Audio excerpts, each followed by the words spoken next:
Hi besties, come make my family's iftar meal with me. For reference, iftar is the meal we eat when we break our fast, and this is my iftar menu for the day. You guys already know how I always start. I play a show to keep me entertained while I cook. After that, I gather everything that I'll be using to cook because it just makes cooking more organized. For those of you that have been asking me when do I start cooking for food to be ready on time, we break our fast here at 7:30 now due to daylight savings, so I would usually start cooking at about 4:30. That way the food is still hot when it's time to break and we don't have to microwave anything. Yeah, I started my cooking process by boiling some water. You guys already know I like to have hot water on hand when I cook. After that, I rinsed my meat. I didn't have to do any thorough washing because this meat I already washed before I put them in the freezer. One thing about me, I will still have to wash it over again. Poured all my meat into my pressure cooker. I seasoned it with salt and seasoning powder. Also added a stem of rosemary and let that pressure cook for about 25 minutes. Next thing I did was cut up my yams because I'm making pounded yam today. I sliced up my yam into small easy pieces for quick cooking process, and I poured that into my pot, added some hot water to it and covered it to cook until it was soft.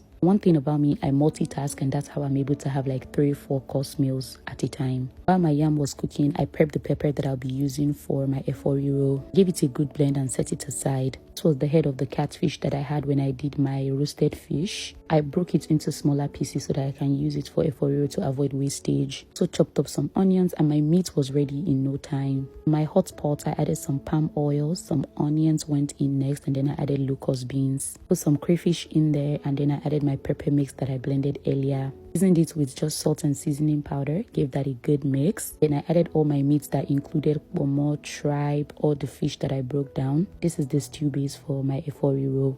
I covered that to simmer some more, and this was what we have after about 2 minutes. I added my spinach leaves into it. I love spinach for my Efo Riro. Make sure to mix the sauce and the spinach thoroughly and covered it up to cook some more. At this point, my yam was soft and ready to be pounded. Me, I am not pounding my yam with mortar and pestle. I am actually using my yam pounder. If you're in the US, you can buy this yam pounder from Fancy Gift Place. I'm going to put her in the comment section. I added some water to my yam when I poured it into the pounder. Before I knew it, my pounded yam was ready and I wrapped it up in sarin wraps. I also checked up on my soup and it was ready. The goat's meat that I pressure cooked earlier, I cut them into small tiny pieces because I am actually making asun today.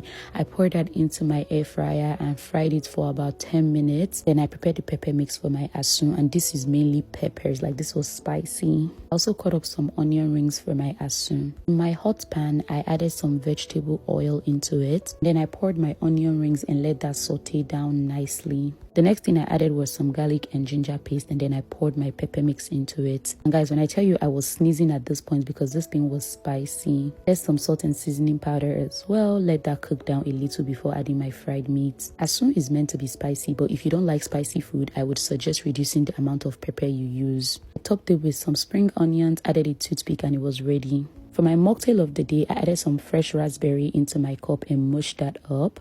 I put some crushed ice in it, and then I added some hibiscus tea that I had in the refrigerator. Topped that with Sprite, which is my fizz of the day, and then I garnished it with some maraschino cherries, which is edible as well. And that's how I made my raspberry hibiscus blast. For my dessert of the day, we had puff puff in the refrigerator and I just dusted it with some powdered sugar. And before you knew it, iftar was ready at about 7 p.m, which was even 30 minutes before we broke our fast. Somebody made a comment saying I probably have somebody helping me with all these. Honestly, that's funny because I cook all these meals by myself. But anyways, that's it, besties. Bye.